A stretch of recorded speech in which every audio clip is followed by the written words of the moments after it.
Velo ekspertīze pa taisno no divančika.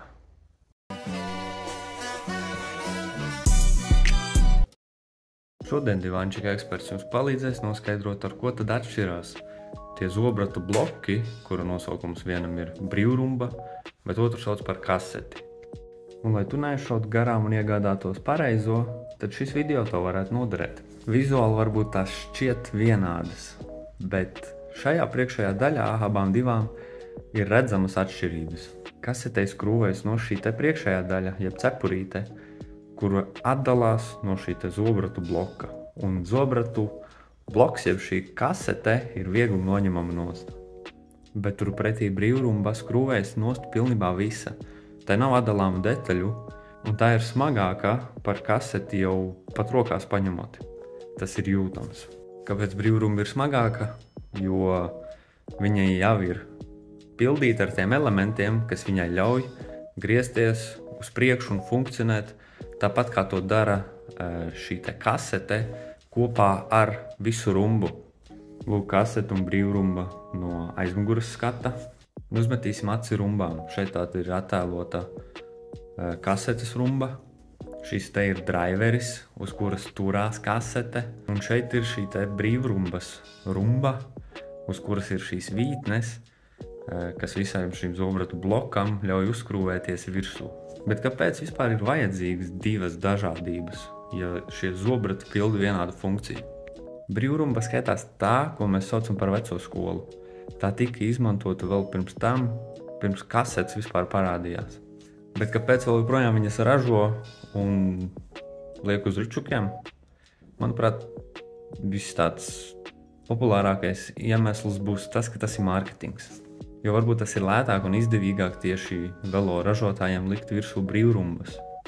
Jo viņas skaitās lētākas, bet lai gan, kad tu salīdzini cenas, gan pašām brīvrumbām un kasetēm un to rumbām, tas lētais gals, protams, viņas tur pat ļoti nemaz neatšķirās. Iespējams arī kaut kāda veida nolietojuma ziņā brīvrumbas kalpo mazāk, līdz ar to patērētājs viņas mainīs biežāk. Varbūt kaut kā tā. Es nezinu, es varbūt maldos. Jūs droši mani varat pakoriģēt komentāros. Un kasetēm vēl tāda ļoti kruta feature ir tas, kad tev nav jāpērk viss tas bloks ar tiem zobratiem. Ja tev ir nepieciešams nomainīt tikai vienu vai divus, tu to vari droši izdarīt. Bet, protams, atceries, ka tas nevienmēr visos gadījumos strādās. Kasetē arī ir tāda priekšrocība, ka viņai tas saucamais lielākais zobrats aizmugurē sastāv ar vairāk zobiem. Līdz ar to tas ļauj velobraucējiem braukt augstākos stāvākos kalnos vienkāršāk, vieglāk, ar vieglāku tādu pretestību, tā varētu teikt. Un kasetēm arī šis pārnesums skaits ir daudz lielāks nekā brīvrumbām. Cik es zinu, es neesmu redzējis brīvrumbu, kurai būtu vairāk par 8 pārnesumiem. Bet ja kāds no jums to ir redzējis, lūdzu ierakstiet komentārā, jo man arī tas interesē. Bet atkal kasetēm tu vari uzlikt līdz 12 pārnesumiem bez jebkādām problēmām. Un tur arī līdz ar to zobratu skaita variācijas daudz plašākas iespējas. Un vēl viena lieta, kas ir novērojama, ka brīvrumbām mazākais zobratu skaits, kas ir tas smagākais pārnesums. Manuprāt, mazākais ir 13T, kas nozīmē, ka 13 zobi.